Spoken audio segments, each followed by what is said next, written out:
ہوتی ہے۔ حج کی نیت کے لیے جو الفاظ ہمیں روایتوں میں ملتے ہیں وہ کیا ہیں کہ لبیک اللہم حجن، اے اللہ میں حج کی نیت سے یا حج کی غرض سے جو ہے وہ حاضر ہوں۔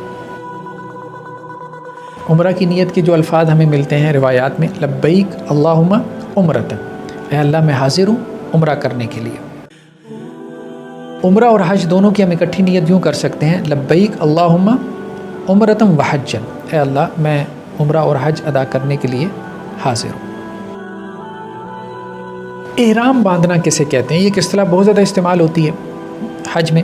تو احرام باندھنے میں 3 چیزیں آتی ہیں۔ ایک تو یہ کہ احرام کا ایک لباس ہوتا ہے، جیسے مردوں کے لیے 2 چادریں ہیں اور عورتوں کے لیے جو ہے وہ سفید شلوار قمیص اور اوپر سکارف اوڑھ لیتی ہیں، تو احرام کی چادریں۔ پھر اس کے بعد تلبیہ کہنا، تلبیہ کے خاص الفاظ ہیں۔ پھر اس کے بعد جو ہے وہ حج کی نیت کرنا۔ تو یہ 3 چیزیں جو ہے وہ احرام باندھنے میں شامل ہو جاتی ہیں۔ دیکھیں، میقات سے مراد یہ ہے کہ مکہ کے گرد کچھ مقامات ہیں، ٹھیک ہے، جن کو متعین کیا گیا ہے، جن میں ایک مثال کے طور پہ کرنے منازل ہے یا اسی طرح سے اور بھی مقامات ہیں۔ تو ان مقامات سے پہلے آپ نے احرام باندھ لینا ہے، یعنی وہ ایک مکہ کے گرد ایک دائرہ ہے تو اس دائرے میں داخل ہونے سے پہلے آپ نے احرام باندھ لینا ہے، اور ان مقامات کو جو ہے وہ میقات کہتے ہیں۔